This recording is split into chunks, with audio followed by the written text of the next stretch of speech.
Oy, hello. Oy, so we are again live today.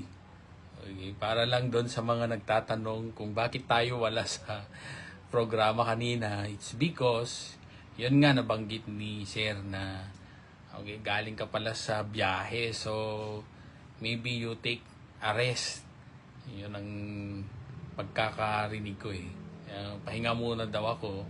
So, although, pagkagaling namin sa biyahe, so, the following day, I already reported to work.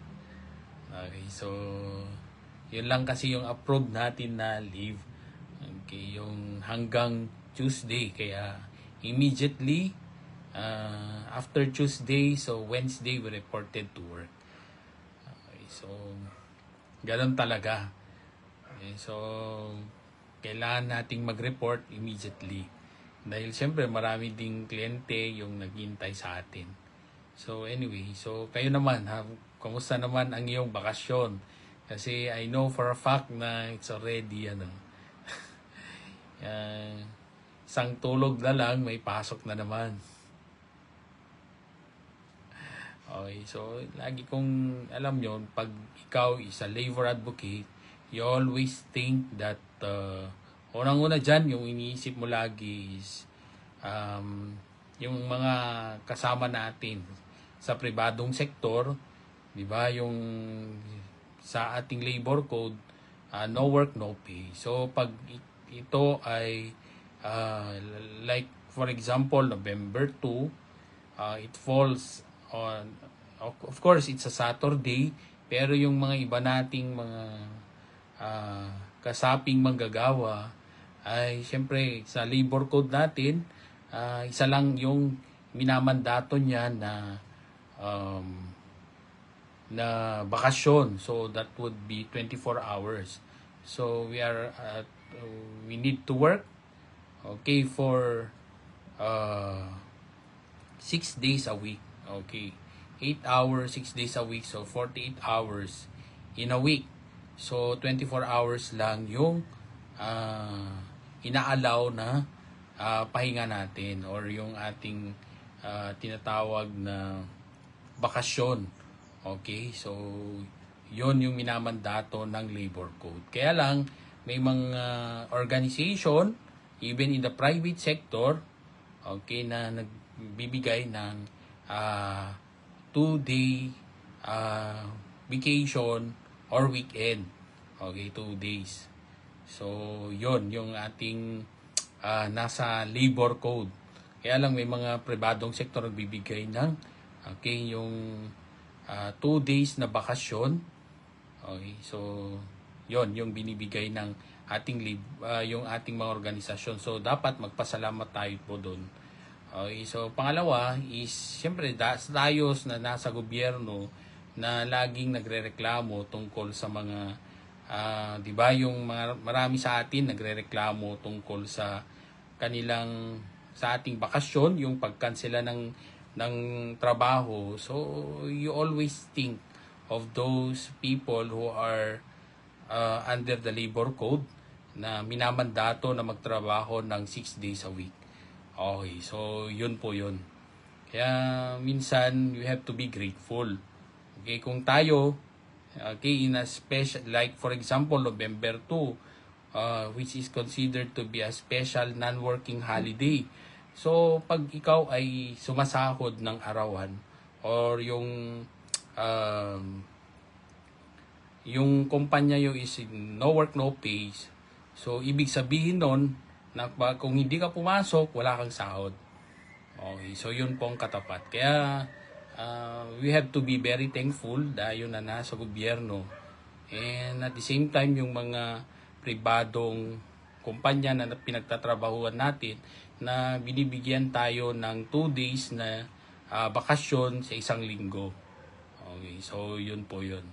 So, una-una, yung sa eto, we again have a Facebook Live kasi nga marami na ring tawag nito nagsiselos sa aking Facebook dahil nga yung most of the time I have my TikTok live. So dito sa TikTok, di ko alam kung bakit ang bilis ng dumami ang yung dami na ng followers.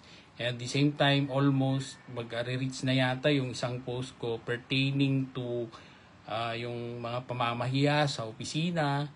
Okay, it's already a form of constructive dismissal. Okay, so ano ang ibig sabihin ng constructive dismissal? So ang constructive dismissal po is a form of illegal dismissal. Okay, sa punto ng ating mga kumpanya that would constitute illegal dismissal. So ano ang implication ng illegal dismissal ngayon? So when you talk about illegal dismissal, meaning ang kumpanya, okay, pag illegal, ang termination ng isang empleyado, okay, yung kumpanya ay kailangang magbayad ng separation fee. Okay, kasi parang pinilit mo na umalis yung isang tao sa iyong kumpanya. Okay, so illegal po yun.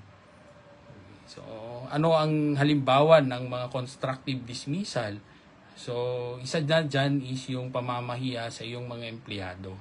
So, ang sabi kasi meron ding nagtanong sa akin sa aking TikTok live, siguro siya ay isang department head or someone representing the employer. So, sabi niya, ano bang kaibahan ng call out? Okay, pagtawag, okay, sa atensyon ng isang empleyado at yung paninigaw. Okay, so ang straight na ano natin diyan na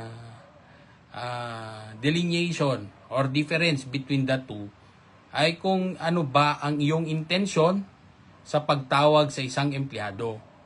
So kung ang iyong pagtawag ay sa pamamaraan na malisyoso or sadyang pahiyain ang isang tao, okay, so tama ba yon na pagtawag sa isang empleyado?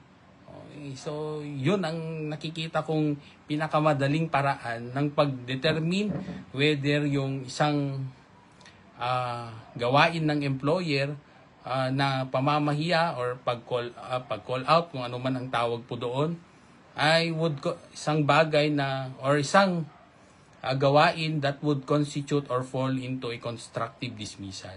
So, alam nyo kasi, ang bottom line din, hindi kasi tayo sa kultura natin,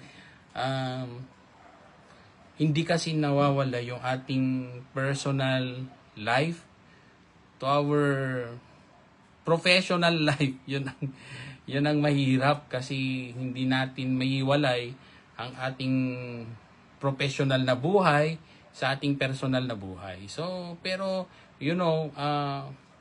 dapat kasi, as much as possible, if we can do it somewhere else, okay, sa abroad, di ba?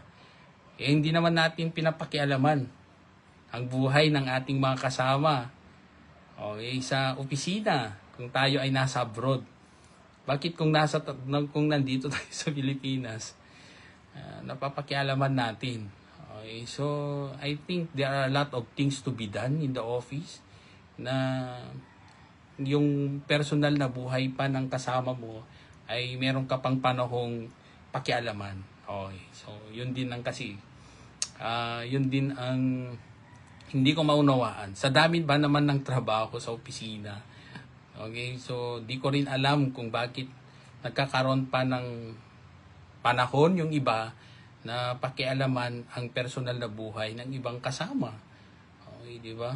So, siguro kung sinare niya sa'yo yung kanyang problema and you used to become friends already, that he or she would share those personal matters to you.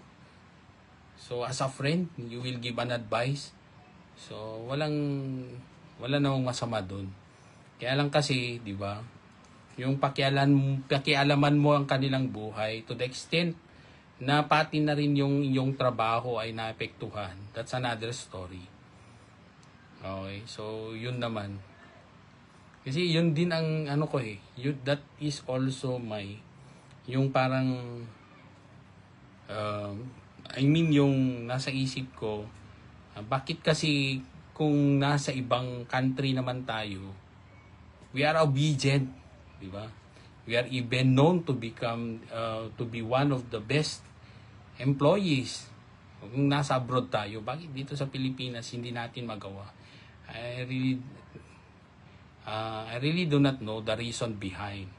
Okay, kaya lang siguro it's high time na we have to be aware of our actions in the office, na as if imagine natin na tayo ay nagtatrabaho din sa ibang country. Okay, na we have rules to follow. Siguro yun ang difference eh. Dahil tayo, hindi natin ginagawa yung mga bagay na pang-aabuso kung nasa ibang country tayo kasi natatakot tayo sa kanilang batas. Bakit dito parang hindi tayo natatakot? Ganun. Okay, agree ba kayo? So, yun naman yung observation ko. So, we really wanted to move forward for our country to progress. Kaya lang, we cannot do alone. Okay, so dapat, pero in our simple ways, nasa sarili mo, pag ginawa mo yan, di ba? So if that is the way you think, will influence others to think the way you think, na maayos. Okay, so syempre domino effect yan. Yung epekto niya sa office, okay, so you would definitely come up with better outputs, parang gano'n. Diba? Yun ang ano niyan eh. Yung outcome niya. Okay, so sa ating opisina mismo, kung maganda na yung ano niya, so definitely it will show it ano yan eh, lalabas sa ating mga output. So kung nakita naman ng ibang departments, they will as well. Okay, gagayahin ka rin nila siguro yung sa inyo. Okay, and everything will, pag ganyan sanang mag-isip lahat, o di okay, ayos, di ba? So yun din eh, yung nakikita ko diyan. Kasi yun ang dami talaga. I was overwhelmed. I was supposed to have that TikTok account para lang to help my students. Yun ang goal. Kasi my students convinced me to come up with a TikTok account para to discuss our lectures, di ba? Yun daw mga lectures namin, and also being yung reviewer, okay, sa board exam, okay, particularly sa criminal law. So and my students asked me to come up with a TikTok account para dun daw ako share ng aking mga nalalaman tungkol sa batas. So ang ending, okay, so I started sharing. Nung nag-share ako dun about criminal law, sila lang din talagang nanonood. And then sabi ko, I also want to influence, okay, yung mga nasa yung mga uring manggagawa, okay, yung mga kasama natin sa trabaho, lalo na sa pribadong sektor. Okay, although ako nasa gobyerno, pero syempre tayo naman ramdam natin ang ating mga kasama sa pribadong sektor. Kasi syempre tayo, nag-aral tayo ng labor law. And then we also encounter a lot of legal issues pertaining to labor. So yun. Then I posted, okay, yung mga decision ng Supreme Court pertaining to yung about labor. Okay, particularly doon sa issue ng resignation. Okay, yung working environment, mga ganyan. Mga social, yung ating mga social legislation, yung ating mga tungkol sa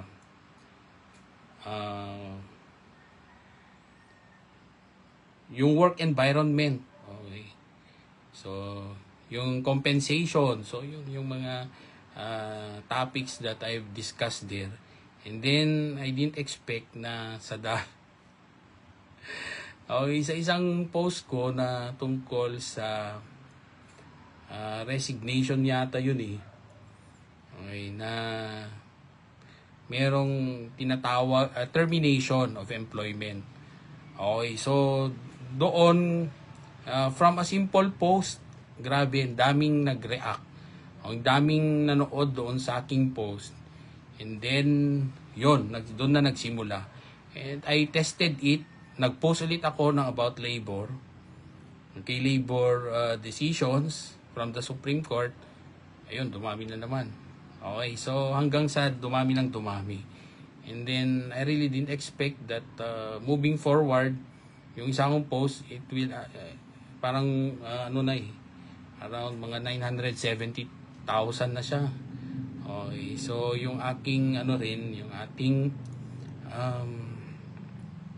account, okay, from simple na ilan lang, hundreds lang, we are now reaching 17,000. Okay, followers. So, ito naman, hindi naman tayo yung mayaman po doon, hindi po. Okay, so, ang wala naman, walang monetary, ano yun eh, equivalent. Okay? Or no monetization for that matter, wala. Okay, so, sa TikTok kasi, hindi ganun ang, walang mga stars, wala ring ads, ganun in between. So, ako naman, hindi naman ako after doon. It is more of the, yung sharing also to the, sa ating mga kasama sa labor force. Okay, so, saludo talaga ako. Saludo ako sa ating mga nagtatrabaho sa pribadong sektor dahil sa kanilang sakripisyo. Okay, na, yun nga, yung, di ba, nagka-issue nga yung tungkol sa, diba, naalala nyo si Senator Villar propose na dapat bawasan daw yung mga declared holidays in a year. So, you know, alam nyo sila, alam nila na kulang yung may mga tao na talagang pag hindi sila pumasok, no work, no pay nga sa labor code. So, pag dineclare mo na special non-working holiday yan, hindi po sila sasahod kung hindi sila papasok. So, option nila is to better go to work. Okay? Rather than have a vacation. Yun po yun. Okay? So, yan po muna today. So, gusto ko lang kasing ipaalala na we are still active naman sa ating Facebook account. Okay, so pag gusto niyo panoorin, minsan ano rin ako kinukuhanan din ng opinion sa ating mga radio stations dito sa Ilocos. So baka napapanood niyo ako diyan. So ang tanong ng iba, yung may mga clients din kasi kami sa bangko na nakakita sa akin. So sabi nila, ikaw pala yan. That is how you look in person. Kasi, di ba? So, yun ang ano nila eh. Ganyan pala yung how you look in person. So, wala naman pinagbago actually. Di ba? Sa personal, ganun pa rin. Kung ano yung personality natin dito sa ating Facebook, ganun din sa totoong buhay. Okay? So, ano bang magbabago sa atin? Ewan ko sa iba kung nagbabagong kanilang ugali. Pero tayo hindi. Okay. So, what you see is what you get. Okay. So, yun lang. Yun lang muna. And then, enjoy yung last hora ng ating long weekend. And have a blessed week ahead of us. So, bye po sa lahat. Okay, parang madilim na rin. Parang bigyan, ano na rin ako sana. Okay, so, turn on na ng light. Okay, so, parang medyo madilim na dito sa aking lugar. Okay, so, yan. Okay, so, salamat sa nanood. And you can all follow me as well to my TikTok account, Attorney Kid Castro sa aking TikTok. So, pwede nyo po akong sundan po doon. Okay, so minsan doon po ako nagla-live at hindi po ako madala sa Facebook dahil nahiya din ako. Okay, so buti kong isang official interview over the radio. So tayo, syempre, nahiya din na tayo na hindi natin paunlakan ang kanilang panyaya. Pero dito na nagla-live on my own, I mean, na ako yung magla-live na own effort ko, nahiya din ako. Okay, kaya lang kasi, syempre, kailangan okay, lalo na sa ating mga masugid na followers. Makakala nila, dahil wala tayo sa program kanina, parang hindi na tayo mag-a-appear doon. Hindi naman. Okay, so si Sir, Rolando Jose, gusto rin niya tayong magpahinga kahit paano. Okay, kahit na hindi tayo mukhang haggard, siyempre, ramdam din niya ang ating pangangailangan na pahinga. Okay, so with that, ulitin ko ulit na, okay, so last hora na ang ating long weekend. So enjoy lang muna natin and have a blessed week ahead of us. So